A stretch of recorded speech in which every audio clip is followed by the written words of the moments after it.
Сайн бацгаана уу? Миний channel тавтай морил. Өнөөдөр би personal style-а хэрхэн олох тухай ярих болно. За хувцас бол хүнийг хамгийн түрүүнд хэн гэдгийг чинь харуулдаг. Энэ ертөнцийн дээр character чинь харуулдаг хамгийн том хэрэглүүр. Хүн personal style-а олсноор илүү өөрийгөө мэддэг болно. Өөрийгөө илүү танина олно. Өөртөө илүү ихтэй болно. Ганцхан хувцас биш. Чи юм болмоор байгаа. Тэр character өөрийнхөө better version of you эсвэл одоо highest self-ийг хувцалж гин тэр хүнийгээ дүрийг бүтээж гин гэсэн үг. Хэн болмоор байгаагаараа шууд show up хийх нь чамайг тэр одоо ирээдүйд болмоор байгаа version of you чинь хамгийн түрүүнд хамгийн хурдан аваачих manifestation байх болно. Гой хувц өмссөн хүн хараад за энийг би авмаар байна гэж бодохгүй. Чи өөрийгөө мэддэг болцсон, өөртөө юу гой харагддгийг, юу гой мэдрэгддгийг мэддэг болцсон хүн болвол ингээд өөр хүмүүсийн ямыг хараад шууд авмаар санагдаад тийм impulse buy бол хийхгүй. Тэгэхээр маш их мөнгө, цаг, energy хэмнэн. Тэгэхээр ер нь л personal style олцсон хүн өөртөө илүү ихтэй. Тэгээд амьдрал хамаагүй амар болох болно. За тэгээ би style олох step by step guide бэлдсэн байгаа. За тэгээ шууд эхэлцгээе. За first things first, we have to do closet clean out. За шүүгэнд ч маш олон хувцас агаад ахаар юу өмсөхөө мэддэггүй штэ тий. Цөөхөн хувцастай авах тусам стайл олоход амархан бас ингээд шууд юу өмсөхөө сонгоод өмсөхөд маш амархан байдаг. Олон хувцастай ахаар overwhelmed болоод юу өмсөхөө мэдэхгүй тэгээд өмсөх хувцас алга гэдэг штэ тий. Тэгэхээр closet clean out бол хамгийн түрүүнд хийх ёстой зүйл, жил болгон хийх ёстой. Хэрэггүй хувцснуудаа гаргаж хаях хэрэгтэй. Одоо найзуудтай өгөх хэрэгтэй, хамаатнуудтай өгөх, thrift store-удад хандивлах гэдэл зөндөө get rid of хийх аргууд байна. Бас хэд хэдэн хувцснууд яг адилхан үүрэгтэй байгаад байдаг шүү дээ. Jeans л гэхэд яг адилхан хэлбэртэй, адилхан өнгөтэй байгаад байвал энэ өмсгөө сонгоход хэцүү. Зүгээр хоёр адилхан хувцас байвал аль нь илүү сайн чанартай, аль нь илүү өмсөгддгийг авч үлдээд нөгөөдгийг нь явуулах хэрэгтэй. За тэгээ миний хамгийн дуртай хувцас get rid of хийх асуулт бол сүүлийн 1 жилд би энийг өмссөн үү? Сүүлийн 1 жилд өмсөгдөөгүй бол ямар ч үйлрэлд, ямар ч амьдралын ивентүүдэд хизээж өмсөгдөхөөргүй зүйл гэсэн үг байдаг. Хэвчлэн ер нь 1 жил өмсөөгүй хувцас бол ер нь л өмсөгддөггүй. Нэг ганц удаа өмсөгдөөл тэгээд шүүгээний мохорт хэвтэж идэг. Тэгэхээр тийм хувцснуудаа хамгийн түрүүнд бас гаргах хэрэгтэй. Хоёр дахь алхам нь чиний лайфстайл юм. Амьдралд чинь ямар үйл явдлууд болдгоос бас ямар хувцас өмсөх шалтгаална. Жишээ нь чи офис ажилтаа бол офисын хувцснууд угаасаа чамд хэрэгтэй гэсэн. Хайкинг хийдэг хоббитой хүн бол хайкинг хувцснууд хэрэгтэй.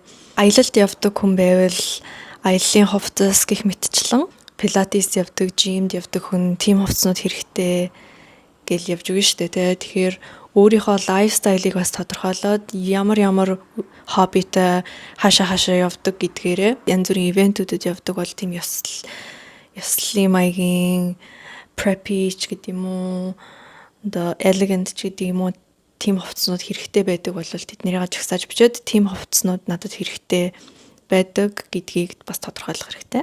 За 3 дахь алхам бол personal style олоход хамгийн чухал зүйл бол миний хувьд color analysis. За өөртөө хамгийн гоё харагддаг өнгөнүүдийг олох нь маш их хувцсыг чинь хасах болно. Тэгээд хувцас судалдаж авахдаа зөвхөн тэр өнгөнүүдийг сонгоход маш амар болдог. За тэгээд color analysis болохоор чи өөрийнхөө өнгийг олохын тулд өөрийнхөө улирлыг олох хэрэгтэй. Тэгэхээр summer, spring, autumn, winter гэд энэ color analysis байгаа. Миний хувьд бол deep winter. Тэгэхээр надад улаан, хар, the dark green, royal blue, urchin, deep yellow, cold pink, black and white гэсэн өнгөнүүд ер нь зөгтөг. Тэгэхээр яг энэ өнгөнүүдээ би өмсөхөд угаасаа л яг надад perfect зөгтөг. Би энэ л өнгийн хувцснуудыг авдаг, энэ л өнгийн хувцснуудыг өмсдөг. Одоо би thriftlэх бол айгүй дуртай. Тэгээ thrift-үдэд явж байхад яг тэр л өнгийн хувцснуудыг барьж авдаг. Би та нарт color analysis-аа бас яаж хийхийг өөр бичлэгэн дээр ярьж болно. За тэгээд мөн print, pattern, material маш чухал. Чи ямар одоо print-энд дуртай вэ? Ямар fabric-энд дуртай вэ гэдгээ бас өөрийгөө тодорхойлох хэрэгтэй. Би жишээ нь polka dot нь маш их дуртай. Polka dotтой хувцас өмсөх дуртай. Тэгээ зарим хүмүүс leopard print-ын дуртай, cheetah print-ын дуртай, cow print-ын дуртай дээ шүү дээ. Fabric гэвэл бас би velvet материалд дуртай, cashmere-аас айгүй гоё идэг. Тийм netted материал бас айгүй гоё санагддаг. Тэгэхээр өөрийнхөө дуртай тийм материалыг бас олох хэрэгтэй. Даван хувц өмсөх дуртай хүмүүс байдаг шүү дээ. Өнгнөөс гадна харагдах, тэр баригдах, юунд дуртай. Тэгээд ямар pattern, ямар print-энд эсвэл одоо graphic teens comfortable байдаг бол тэгээд тэр бол чиний style. За тэгээд metal choice. За metal choice-энд gold, silver гэж үндсэн хоёр одоо metal tone аа шүү дээ, тэ. Тэгээд зарим хүмүүс бас rose metal дуртай байдаг. Cold tone season-тай хүмүүс бол ер нь silver jewelry, дулаан өнгийн хүмүүс gold jewelry зүгээр байдаг. Миний бодлоор silver gold-ыг бол бүх хүн хольж зөөвөл айгу зөвөн харагдах юм шиг санагддаг. Том chunky jewelry-нүүд зөөхүү, эсвэл dainty тийм жижиг сажиг эмэг бүгж зөвлөлт зөөхүү гэдгээ бас тодорхойлох хэрэгтэй. Ингээл баахан бүгж зөвлөлтнүүд агаад байдаг, чамд цогтөггүй, тэрийг зөвхөр чи өөрөө юм шиг санагддаггүй юмнуудаа бол бас гаргаад хаях хэрэгтэй. Хувцс чинь бас яг чиний стайл, яг чамд гоё санагддаг хэрнээ яг өмсөд үзэнгүүт яг өмсгөөр ингээд өнгөн нэг л чиний арсыг чинь ингээд саарал харагдуулаад ч юм уу эсвэл ингээд тухгүй болгоод идэг. Би жишээ нь тийм light color, pastel color юмнуудыг өмсгөөр ингээд washed out харагдаад эсвэл ингээд хитрхи биеэ бариад юм хитрхи цайвар юм өмссөн юм шиг санагдаад ингээд бие биш санагдаад тухгүй байдаг. Тэгээд би жоохон тийм bold, жоохон dark өнгийн юмнууд өмсвөл илүү бие юм шиг санагддаг. Одоо улаан өнгөч гэсэн жишээ нь энэ нь болохоор ийм dark улаан, tod dark улаан, тийм cherry tone улаан болохоор илүү бие юм шиг санагддаг. Дулаан өнгийн хүмүүс бол жоохон orange улаан гоё харагддаг. Гэх мэтчлэн өөртөө яг гоё харагддаг тэр өнгийнхөө shade-ийг нь бас олох хэрэгтэй. Пастел өнгө гоё харагддаг хүмүүс байна. Харин тэр хүмүүс тийм тод хурц хитрхи bold өнгөнүүд зөгтдөггүй. Color analysis бол хувцсанд хамгийн чухал зүйлсийн нэг байгаа шүү. Дөрөвдүгээрт тухтай байдал.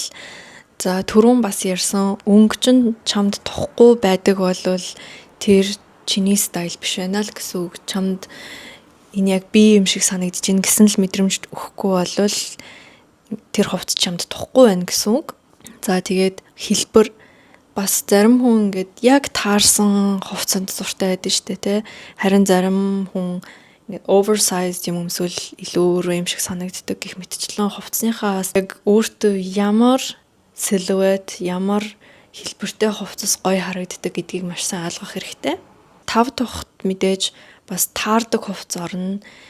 Яг ингээд гоё таарад байгаа юм шиг мөртлөө ингээд суугаараа нуглараад нэг хэсгээрээ бариад байвал тэр бас тухгүй гутал ч гэсэн ингээд маш гоё гутал агаад байдаг. Тэгээд нэг хэсгээрээ таарахгүй байвал таарахгүй хоолгодог ч юм уу эсвэл хатуу ултай тухгүй байдалд байлгадаг гутлаа өмсөд хэрэггүй штэ. Өөртөө тухтай байж чадахгүй бол тэгээд өөртөө бас сэтгэлтэй байж чадахгүй. Тэгэхээр одоо засаж янзалж болохоор юм байвал гуталчанд хувцас засварт янзлуулаад эсвэл өөрөө янзлаад тэгээд бүр үнэхээр болохгүй бол тэр хувцаа гутлаа get rid of хийсэн дээр тийм тухгүй байлгадаг хувцаа байлгаад зай эзлүүлээд ямар ч хэрэг байхгүй харин гоё үнэхээр таалагддаг гутал чинь тухгүй байгаа гэвэл тэр гутлынхаа одоо тухтай вершнийг нь олоод илүү чанартай гутлыг яг адилхан загвараар нь олж болно. 5 дугаар талхаараа өөрийнхөө хувцсан шүгнээс хамгийн их өмсөгддөг нэг хувцсны төрлийг олж одоо ойлгох. За миний хувьд бол mini skirt буюу богино юбг. Тэгээд богино юбг надад өнгөөрөө төрлөөр байдаг. Гэхдээ би бүгдийг нь өмсдөг. Тэгэхээр яг тэр айтемаа сонгох хэрэгтэй. За тэгээд бусад хувцас харин тэр хувцсанд чинь тохирдог төрлийн одоо стайлинг байна уу гэдгийг бас ажиглах хэрэгтэй. Богино юбгэн дээр зөгтөг гадуур хувцас, богино юбгэн дээр зөгтөг топ, юбгэн дээр гоё харагддаггүй цамцнуудыг би нэх өмсдөггүй юм шиг санагддаг. Тэгэхээр миний ямарч юбгтэй гоё харагдчихдаг тийм цамцнуудыг би авахыг хичээдэг. Тэр хувцсандаа зориулсан стайлын хувцсуудыг play around хийх хэрэгтэй. Энийг яаж илүү стайлиш болохгүй, энийг яаж өөрөөр өмсөж болох уу гэд бас creative байх гэж хичээдэг. Тэгэхээр ганц тэр сонгосон айтемдаач гэлтгүү одоо play around хийж хувцсан шүгэндээ юу байгаагаа сайн уудалж харах хэрэгтэй. Тэгээд хооронд нь mix and match хийж creative энийг purpose-аас нь өөрөөр яаж өмсөж болох уу? Энийг яаж илүү бүтээлчээр өмсөж болох уу гэж толгоогоо ажилуулах хэрэгтэй. Би жишээ нь богино юбхийг өмдөн дээр өмсвөл илүү фан юм шиг санагддаг. Тэгээд хоёр юбхийг давхарлаж өмсөх энтергээл миний түрүүн хэлсэнчлэн тренд, сошиал медиагаар өөрийнхөө стайлыг тодорхойлуулахгүй байх. Өөр одоо хүний стайлыг хараад энийг авч өмсмөр байна гэж бодохгүй байх. Энэ надад ямар харагдах вэ гэж дандаа бодох хэрэгтэй. Тэгээ бас өөртөө байгаа хувцснуудыг сошиал медиагаар хайх хэрэгтэй. Одоо YouTube-ээр TikTok, Pinterest, Grey hoodie-г яаж стайл хийх вэ? Эсвэл одоо baggy jeans-ийг яаж стайл хийх вэ гэдээ хайгаад өөртөө байгаа хувцснуудын инспо авах. За тэгээ сошиал медиагаар ч гэсэн инфлюенсеруудыг дагахтаа өөрийнхөө стайлтай адилхан хувцалдаг хүмүүсийг илүү дагах. Тэр хүмүүсээс инспирэшн авах хэрэгтэй. Өөрөөсөө шал өөр хувцалдаг хүний ямар лук бүрдүүлэх вэ? Outfit of the day гэсэн видео зургийг хараад байвал чи sense of self алдна. Өөрийнхөө тэр бүтээж байгаа identity-гаас шал эсэргээрээ яваад өгнө гэсэн үг. Чи өөрөө биш болно. Өөр стайлаар хувцалдаг хүмүүсийн outfit ideas-ыг хараад байвал a whole new wardrobe хэрэгтэй юм шиг санагдана. 6 дахь алхам бол юу дутагдж байгаагаа маш сайн анзаараад одоо жишээ нь хамгийн их өмсөгддөг нэг цамц чинь материал нь муу, чиний тэр хүссэн үүргийг хангалттай биелүүлж чадахгүй байвал одоо утасныхаа нөөц дээр бичнэ. Сайн тайлбарлаад яг ийм материалтай, ийм хэлбэртэй, ийм өнгийн цамцыг авна. Миний өөрийн нөөц дээр бичсэн зүйл бол leather mini red bag, handle name, crossbody ч гэдэг юм уу, tote bag ч гэдэг юм уу, handbag ч гэдэг юм уу, бүр ингээд specific as possible тайлбарлаад бичнэ. Лист гаргана. Надад юу хэрэгтэй байгаа гэдгийг одоо хувцснуудаа хараад стайл өөрөө тодорхойлсон болохоор надад яг юу хэрэгтэй байгаа гэдгийг одоо мэдчихэж байгаа шүү дээ, тий. Тэгэхээр одоо миний энэ хувцсанд яг тийм юм дутаад байна гэж бодохороо ингээд notes дээрээ бичнэ. Тэгээд list гаргаад онлайнаар ч юм уу гадуур шопинг хийж байхдаа яг тэр листэндээс байгаа юмнуудаа л авна.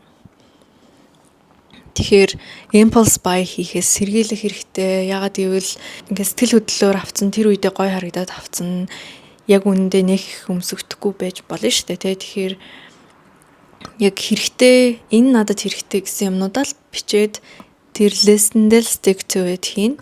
Тэгээд notes бас ингээд хараад би болохоор ингээд авсан юмнуудаа check хийгээ тэмдэглэждэг. Тэгэхээр ингээд бас reward алдаг. Би энийг авцсан. Тэгээ би одоо надад энэ дутаа байна. Би эднэрийг аавна гэд. Тэгэл тэр чинь л яг чиний өөрийн стайл, өөрийнхөө стайлыг бүрдүүлж байгаа, өөрийнхөө character-ыг develop хийж байгаа гэсэн үг шүү дээ, тий.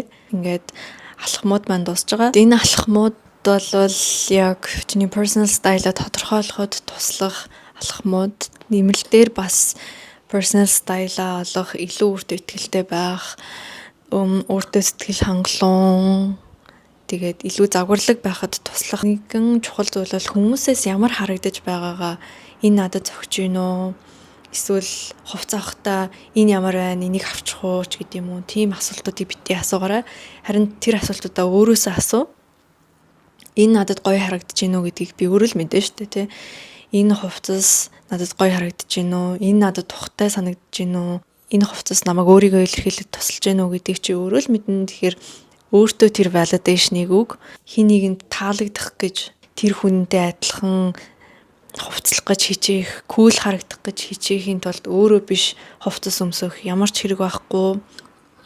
Тэгэл at the end of the day чи өөрийгөө хуурж байгаа хэрэг болно. Хүний copy version байх уу, өөрийнхөө original version байх уу гэхээр өөрийнхөө л original version байсан дээр outfit давтаж өмсөх. Кинон дээр character-ууд яг нэг хувцастайгаа л байдаг шүү дээ. Өдөр болго нэг хувцастайгаа байдаг. Тэр хүн, тэр хувцас нь, тэр outfit нь тэр character-ыг илэрхийлж байгаа учраас animators ч гэдэм үү, filmmakers тэр хүний specific тэр дотоод хүнийг нь character-ыг нь харуулахын тулд нэг outfit-ээр тэр хүнийг илэрхийлдэг. Тэрнтэй адилхан амьдрал дээр ч гэсэн бид нар би бол энэ character гэсэн байдлаар show up хийж өөрийнхөө better self-ыг, highest self-ыг embody хийж би бол энэ character гэдээ өөртөө итгэлтэй outfit-ээр repeat хийх хэрэгтэй. Би бол outfit-ээр repeat хийх маш их дуртай. Хэрвээ тэр хувцас намайг илэрхийлж байгаа, намайг өөртөө итгэлтэй санагдуулж байгаа, if I feel good in it, нэг өмссөн одоо бүтэн outfit-ээ би 100 удаа давтаж өмснө. Өөрийгөө илэрхийлсэн нэг айтемтай нэг ч гэлтгүй хит хитэн signature piece-тэй болох. Special occasion өмснө. За энийг нэг өдөр өмсөндөө, нэг өдөр хурманд уригдахаараа өмсөндөө, эсвэл нэг ийм чухал болцоогаар бол энийг өмснө. Төрсөн өдөр уригдвал өмснө гэх мэтчлэн хувцснуудаа хадгалах хэрэггүй. Зүгээр л нэг өдөр өөртөө гоё санагдахын тулд өмсөд гараад өөртөөгөө болцоод зүгээр л гоё хувцс өмсөд гадуур яваад тийм шинэ жилийн dress байсан чи яад энэ тэгээд гадуур явах хэрэгтэй.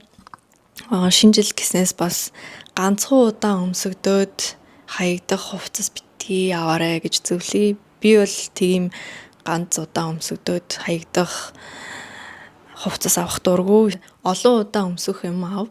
Тэгээд 10 жил өмсөх тийм чанартай юмнууд аав. Олон хид хідэн өнгийн янз бүрийн dress байснаас яг үндэ нэг чагс хийсэн амар зөвүүн тийм гоё чамайг илэрхийлсэн нэг dress байхад тэрийг хид хідэн удаа өмсөхөд хүмүүс юуж бодохгүй, харин ч энэ хүний statement dress, энэ хувцас үнэхээр энэ хүнийг илэрхийлдэг шүү гэж хүмүүс бодох болно. Also гэрийн гоё хувцастай болох хэрэгтэй. Гэртээ ч гэсэн хүн өөрийгөө гоёор мэдрэх хэрэгтэй шүү дээ. Тэгээ заавал үнтэй баахан хувцас авч шаардлагагүй, зүгээр л ганцхан гэрийн өөртөө тохирсон өнгийн өөрийнхөө тохирсон silhouetteтэй өөрөө feel good хийх тийм материалтай нэг тийм хувцастай болох хэрэгтэй гэрийн. Тэгээ би бол гэрийн хувцснуудад маш их дуртай. Би гэртээ маш их цагааг өнгөрөөдөг болохоор гэрийн хувцсанд маш их дуртай. Тэгээд ганглаагүй үедээ ч гэсэн зүгээр л өмсөх хувцснуудаа ч гэсэндээ өөрийнхөө сонирхолд, өөрийнхөө стайлд нийцүүлсэн хувцсыг өмсөх хэрэгтэй шүү дээ, тий. Тэгэхээр зүгээр л нэг hoodie авсан ч гэсэн чанартай, өөрийнхөө өнгийн, өөртөө тухтай, тийм хамгийн энгийн хувцас ч гэсэн өөртөө тухтай, чи өөрөө гэж мэдрэхээр л юмнуудаа авах хэрэгтэй гэсэн үг, байлгах хэрэгтэй гэсэн үг. Тийм биш бол аваад хэрэггүй, эсвэл тийм хувцас шүүгэнд ч байгаа бол хасах хэрэгтэй. За тэгээ энэ бүхэн бол тэгээд эцээст өөрийгөө олоход чинь, өөртөө ихтэй болоход чинь л туслах зүйлс болохоор seriously хүлээж аваад тэгээд өөртөө л тухтай зүйлсийг өмсөөрэй гэж би зөвлөмөр байна. Тэгээд энэ бичлэгийг үзсэнд баярлалаа. Дараагийн бичлэгээр уулзцгаая, баяр таа.